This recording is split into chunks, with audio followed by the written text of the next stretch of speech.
Imagine this. A single figure, just 2 digits.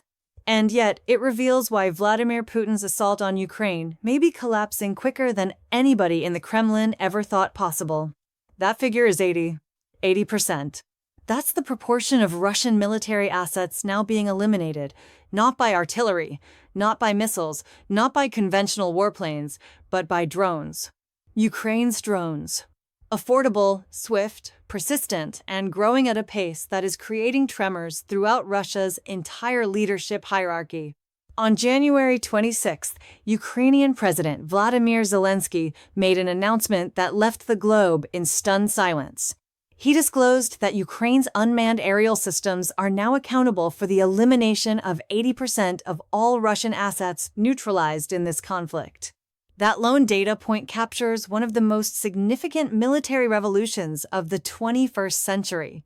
And here at Bradley Madden, we are going to unpack it all completely for you. The figures, the platforms, the breakthroughs, the personal narratives behind the technology, and what it all signals for the trajectory of this conflict. So, if you're not currently subscribed to Bradley Madden, this is the time to press that button because this is precisely the type of thorough reporting that we produce every single day. Let's dive into it. When Russia began its full-scale assault in February 2022, drones were a footnote for most defense commentators. Ukraine had a few. Russia had some Shahids and a handful of professional-grade platforms. But Ukraine converted desperation into brilliance. When you're outmatched, outnumbered, and outresourced, you adapt. And adapt they did. Fast forward to early 2026, and Ukraine hasn't merely embraced drone combat, it has revolutionized it completely. Zelensky himself recognized this transformation in his January 26th speech. Addressing to the country and to the globe, he stated, and we quote, "Today, artillery counts, but in a different manner. Soldiers and above all our ground forces execute essential missions. But conflict itself is experiencing a transformation, and everything is growing extremely reliant on another crucial component, as well on who is the quickest and the most capable in deploying technologies, in adjusting technologies, and in honest assessment of what is occurring on the front lines." That term assessment is vital, and we're going to revisit it in a moment because it relates to one of the most impressive and honestly brilliant frameworks Ukraine has ever developed. But first, let's discuss the magnitude of what 80% really represents in actual figures. It would be simple to hear 80% of assets and dismiss. What if Ukraine was only striking 100 assets a month? That wouldn't be significant. So, let's supply the background that makes this figure truly breathtaking. In 2025 alone, Ukraine's drones hit nearly 820,000 assets. Absorb that again, 820,000 assets in a single year. That is a quantity so enormous that it becomes nearly unfathomable. Now apply the 80% metric. If drone attacks constitute 80% of confirmed strikes, then the total quantity of confirmed assets eliminated by Ukrainian troops in 2025 is roughly 1.025025 million over a million verified strikes in 12 months. Let's dissect that down even more. That is an average of 85,416 assets struck every single month, which translates to approximately 2,800 assets every single day. Which means Russia is being struck by Ukraine's troops at a frequency of over 100 times per hour. Every hour, every day. 100 attacks per hour, every hour, day after day. Is it any surprise that Russia's frontline progress has been counted in meters, not kilometers? Is it any surprise that despite everything Putin has deployed against Ukraine, the personnel, the rockets, the disinformation, his troops continue to suffer at a pace from which restoration seems unattainable? Now, as we referenced earlier, one of the reasons Ukraine can be so certain in these figures is verification. This is where Ukraine's creativity becomes truly extraordinary. Zelensky addressed this when he spoke to Business Insider. Each of these attacks is documented, which assists not only with strike confirmation, but also with the functioning of the incentive-based framework for evaluating military effectiveness.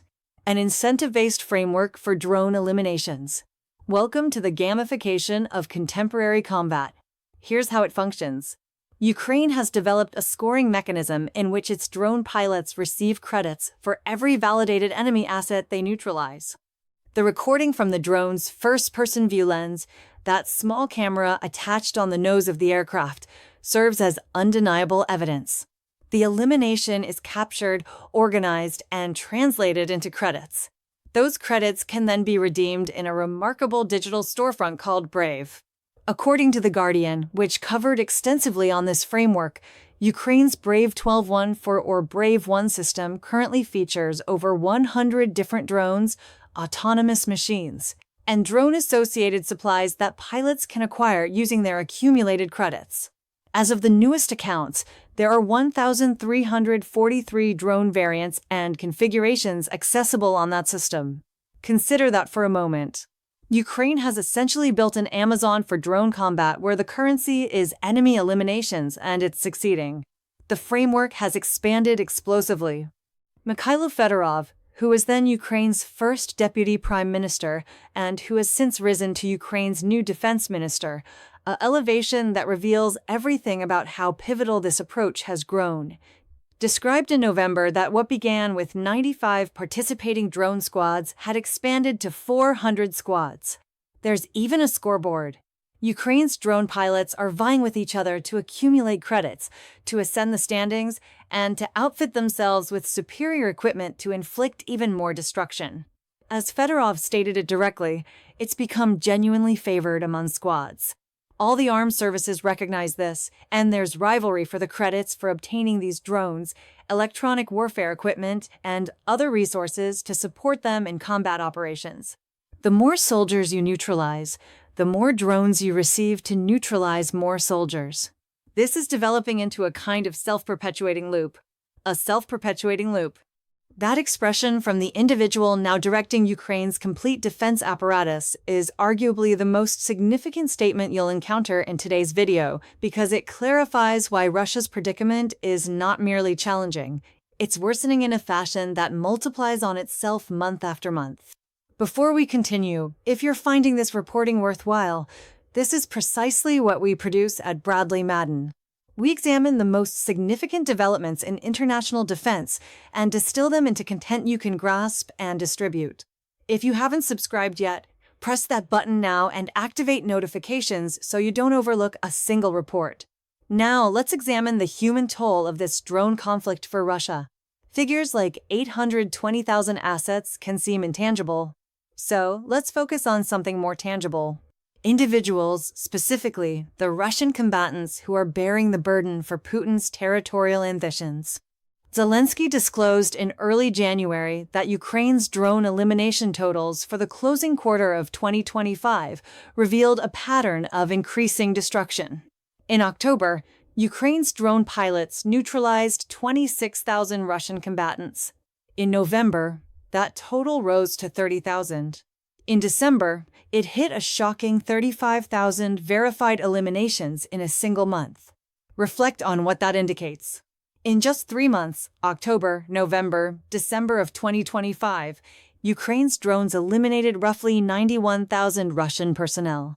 91,000 human lives. That is approximately comparable to destroying the entire full-time active military of a medium-sized European country. Forces News indicated that the present elimination pace of between 30,000 and 40,000 Russian combatants per month from drone attacks alone is now so elevated that Russia is probably no longer enlisting rapidly enough to offset its casualties. The publication also offered a sobering comparison. Russia is forfeiting the equivalent of half of the UK Army's entire full-time strength every single month. Vanished every 30 days. And this is a reality that NATO Secretary General Mark Rutte emphasized in January when he delivered a declaration that created tremors across Western governments. Rutte stated that Russia is forfeiting up to 25,000 combatants per month in Ukraine. A total he acknowledged is conservative, but one that still overshadows Russia's entire decade-long operation in Afghanistan. Now they forfeit this quantity or more in 1 month, Rutte stated, referencing the 15,000 total Russian fatalities in Afghanistan. So that's also unsustainable on their end. Unsustainable. That is a term that keeps surfacing whenever credible defense experts examine Russia's standing. And the explanations extend beyond just the numbers eliminated. There is something even more alarming for the Kremlin hidden in the casualty data. According to Ukraine Today, the standard proportion of combat casualties for an attacking army is 1 fatality for every 3 injuries. That is the historical standard. More combatants are typically injured than eliminated, which maintains some of the combat capability. Russia's proportion has been reversed. By the conclusion of 2025, 56% of Russia's aggregate casualties were deaths. The proportion now registers at 12 deceased for every 10 injured. More Russian combatants are perishing than are being hurt. More are being eliminated outright than are living to return, even disabled to the rear. There are 2 primary explanations for this. First, Russia has been unable to create and deploy an adequate casualty extraction protocol, abandoning injured combatants to perish on the battlefield. Second, Ukraine's drones are exceptionally deadly. FPV drones, first-person view strike drones, travel at velocity and with accuracy, and when they connect, they frequently connect with lethal results. The monetary aspects of these casualties are equally ruinous for Moscow. According to coverage by United 24 Media, compensation distributed to the relatives of a deceased Russian combatant totals approximately 15 million rubles. Based on December's validated count of 35,000 deceased, Russia would have been required to disburse approximately 500 billion rubles in death benefits in that month alone. Add to that the expense of enlisting and preparing replacement combatants, and the financial bleeding becomes extraordinary. Which leads us to a vital piece of intelligence that shows precisely how severely Ukraine's drone initiative has disrupted Russia's battlefield methods. Euromaidan Press documented on January 27th that the Kremlin has submitted an order for 1.1 million new artillery shells. But the character of that purchase is what's revealing. Of those 1.1 million shells, 1 million are for specialized 152mm NSTA shells, specifically the variant with a propellant charge that enables them to travel over considerably greater distances. The remaining 100,000 are also extended range models. Why extended range? Because Ukraine's FPV drones have made it so dangerous for Russian artillery teams to function within standard distance that Russia has been compelled to withdraw its weapons far back. Far enough back that conventional range shells don't reach their objectives. As Euromaidan Press observed, Russia is forfeiting artillery platforms to Ukraine's drones. And when those platforms attempt to shoot from their withdrawn locations, shells are landing short. A conventional MSDA artillery shell costs Russia $1,250. The propellant-equipped extended range model costs $1,550. That is a $300 surcharge per shell. Multiply that by 1 million shells. And Ukraine's FPV drone initiative has directly charged Russia an additional $300 million on this single procurement purchase alone. This is what contemporary economic conflict resembles when it's being waged with drones that cost a few hundred each. Now, here's where it becomes fascinating. All of these figures, the 820,000 assets, the monthly elimination rates, the drone finances are going to appear modest relative to what's arriving in 2026. Ukraine has established itself an extraordinary manufacturing objective. As Euromaidan Press documented, Ukraine's drone production volume has approximately doubled every single year since 2023. And for 2026, Ukraine is aiming for the manufacture of 7 million drones. 7 million. According to coverage from military sources, Ukraine is projected to have obtained around 4 million drones in 2025. The objective of 7 million for 2026 would constitute a near doubling of that total. It would elevate Ukraine's daily utilization capacity to somewhere around 19,000 drone platforms per day every day. To construct and obtain 7 million drones will cost Ukraine roughly $120 billion. Around half of that will originate from Ukraine's own treasury, combined with financing secured by the European Union. The other half will need to originate from partners in the form of defense assistance. But if Ukraine can bridge the funding shortfall, the consequences for Russia are disastrous. And Ukraine's new objective makes those consequences clear. Ukraine's unmanned systems divisions have declared a target of neutralizing 50,000 to 60,000 Russian personnel using drones every single month in 2026. Over the span of a year, that would total nearly half of Russia's complete army eliminated annually. Whether Moscow could endure that pace of losses without a massive open conscription, the kind of conscription Putin has done everything in his authority to prevent, is a question that strategists across the world are pondering. The Kyiv Post has documented that Ukraine's long-range drone offensive inside Russian territory is also escalating substantially.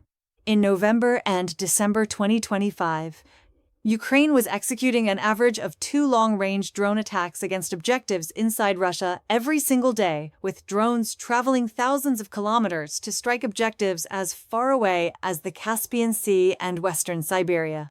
In January and March 2026, that tempo effectively doubled to roughly 4 distinct objectives struck every night. And the quantity of UVs penetrating into Russian airspace grew from 50 to 70 per mission in late 2025 to between 100 and 200 drones per sortie in early 2026. Perhaps the most noteworthy data element from the Kyiv Post's examination.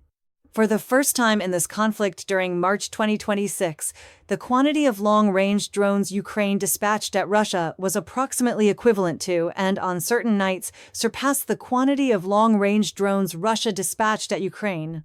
Let that register. The nation that spent 3 years absorbing Russian drone assaults is now equaling Russia blow for blow at extended range. A primary factor in Ukraine's capacity to penetrate Russian airspace is its methodical initiative to eliminate Russian air defense platforms. According to the Kyiv Post, Ukraine's intelligence agencies, including its military directorate and special operations, have been conducting sophisticated strike missions to track down and eliminate Russian surface-to-air missile platforms. The SBU's Alpha Division reported that in 2025 and early 2026, its personnel had disabled approximately half of Russia's functioning Panzer inventory. Each of those platforms costs between 15 and 20 million. Ukraine is dismantling them with drones that cost fractions of a percent of that amount. According to the Hudson Institute's 2025 military assessment report, Ukraine also manufactured and fielded the Sting counter-drone platform developed by the Wild Hornets Volunteer Collective, which was purposely engineered to restore equilibrium to the cost dynamic, enabling Ukraine to counter swarm drone assaults without exhausting premium missile reserves. The Sting platform effectively engaged thousands of Shahid drones, including jet-propelled variants. Now, the protective dimension of Ukraine's drone approach merits its own section because what Ukraine is constructing to counter Russia's aerial offensive is as remarkable as its attack capabilities. Russia's Shahid Challenge, which is actually Ukraine's Shahid Challenge, since Russia is the one deploying them, is massive. According to an analytical assessment by Igor Anakin published by the Institute for Science and International Security, Russia deployed 54,538 Shahid-type drones at Ukraine in 2025 alone. Of those, roughly 32,200 were genuine attack drones. The remainder were decoys intended to saturate and mislead Ukrainian air protections. The magnitude of particular assaults varied, but the largest salvos included up to 800 drones deployed simultaneously.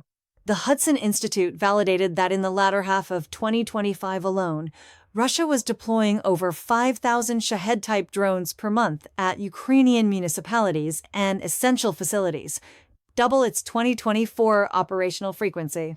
As recently as March 24, 2026, Russia targeted Ukraine with more than 550 attack drones during a single day.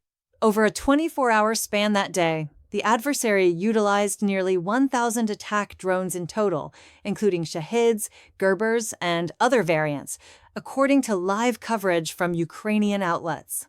These assaults have inflicted devastating harm to Ukraine's power systems. By January 2026, Ukraine had sacrificed roughly 70% of its electricity production capacity, with many residents getting only 3 to 4 hours of power per day. Russia's Shahed bombardments peaked in July 2025, when it deployed an average of 203 of these drones at Ukraine daily. In the months that ensued, The daily average stayed between 133 and 188. This is a punishing and sustained barrage, and Ukraine has had to grow extraordinarily resourceful in how it reacts, because intercepting every Shahid with costly Western air defense rockets is simply not financially viable. Enter the interceptor drone. In September 2025, the United Kingdom declared it would commence mass manufacturing an interceptor drone of Ukrainian conception, specifically for deployment against Russia's Shahid offensive. These drones are precisely what the designation suggests. They ascend to the sky and physically collide with inbound attack drones, destroying them at a fraction of the expense. On January 20th, the Kyiv Independent documented that interceptor drones were being integrated into a new architecture labeled the Anti-Drone Shield, which will merge interceptor UVs with mobile protection squads operating in partnership to establish a short-range protective barrier around Ukraine's most exposed locations. Ukraine's Defense Minister Fedorov was among those who presented the vision, declaring, "Our mission is to construct an anti-drone shield over Ukraine, an architecture that does not respond after the event, but eliminates the danger even during its approach." And the outcomes are already appearing. According to Ukraine's National Security and Defense Council, Ukraine has expanded its manufacturing capacity for interceptor drones by 8 times relative to the prior year. More than 20 Ukrainian firms are now operating in this sector. In just the previous year, Ukraine manufactured 100,000 interceptor drones. The battlefield deployment of these interceptors demonstrates a mission effectiveness rate surpassing 60%. Here is the arithmetic that demonstrates why interceptor drones are a game changer. Neutralizing one Shahid with a Western air defense rocket costs over 25 times more than deploying an interceptor drone to accomplish the same task.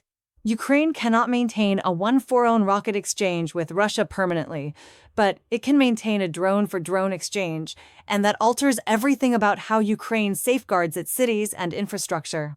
Just in the opening 3 months of 2026, mobile response units and interceptor drone teams of Ukraine's National Guard have already neutralized more than 500 Shahid drones, according to Ukrainian government records.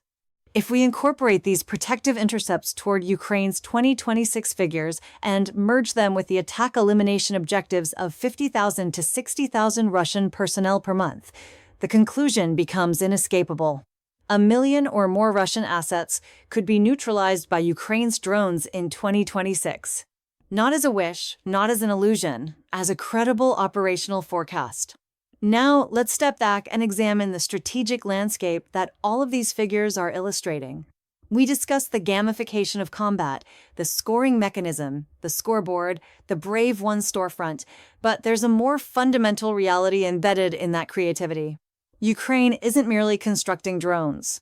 It's cultivating a tradition of drone combat, a generation of pilots who reason in terms of first-person view engagement, who compete with each other to optimize performance, who are motivated to record, confirm, and leverage their eliminations in terms of operational hardware. Zelensky recognized 2 of the leaders of this emerging generation at the same ceremony where he disclosed the 80% statistic. Lieutenant Colonel Oleg of the 427th Separate Brigade, known as Rivero, and Major Yuri Fedorenko of the 429th Separate Brigade, better recognized as Achilles, both received Ukraine's supreme military distinction, the Order of the Gold Star, the Hero of Ukraine Award. Their formations combined had neutralized more than 42,000 enemy assets. These are not traditional champions of traditional combat. They are leaders of a new category of force, one that manages displays and controllers and software as instinctively as earlier generations managed weapons and cannons. The wider ramifications of this evolution are significant.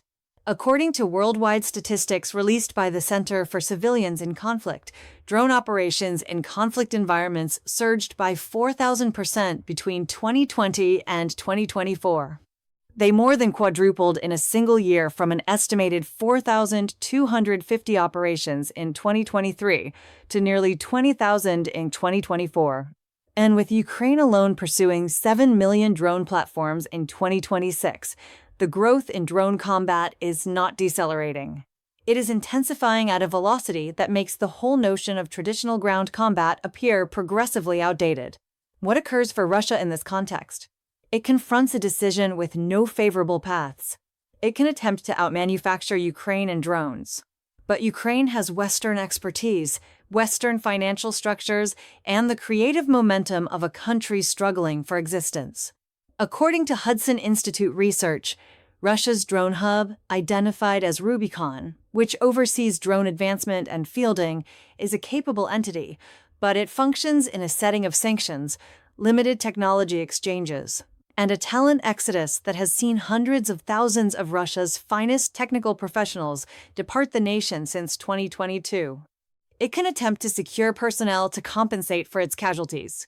But with somewhere between 25,000 and 35,000 combatants perishing every month, Russia is nearing the threshold where voluntary enlistment cannot make up for the hemorrhaging. The public large-scale conscription that Putin has sidestepped would be a political upheaval of immeasurable consequence. Or it can attempt to bargain from a stance of mounting vulnerability, observing as Ukraine's drone quantities rise, its elimination rates intensify, and its technological superiority broadens. None of these are appealing paths for a ruler who initiated this conflict anticipating a 3-day conquest. Before we conclude, let's anchor all of this information in one more sobering comparison that NATO Secretary General Ruda offered clearly and directly. Russia's casualties in Afghanistan over a complete decade of conflict were approximately 15,000 combatants eliminated. Ukraine is now delivering that magnitude of death by drone alone in a single month. Every month. And the count is climbing. Ruda's evaluation was unequivocal. This is unsustainable. But here is the ultimate essential point to comprehend for Ukraine. Sustainability is not merely a defense question. It's a financial one. That $120 billion required to manufacture and obtain 7 million drones does not materialize by itself. It demands Western partners to preserve and grow their backing to guarantee that Ukraine's defense industrial complex keeps operating and to enforce the type of economic pressure on Russia through sanctions, frozen resources, and energy limitations that stops Moscow from readily bankrolling its side of the struggle. As United 24 media highlighted, Russia's benefit payments for its fallen combatants, combined with enlistment expenses for substitutes, represent a monetary burden that is only viable as long as petroleum and gas earnings keep arriving. Every barrel of restricted Russian petroleum, every dollar withheld from the Kremlin hastens the countdown toward the moment where Putin's military apparatus simply cannot perpetuate itself. Ukraine has converted this struggle into a contest of economics as much as a contest of endurance. And its drones are the instrument that bridges those two aspects, imposing expenses that accumulate, compelling Russia into costlier adjustments and achieving so at a cost per attack that Russia cannot equal at volume. The figures reveal the narrative.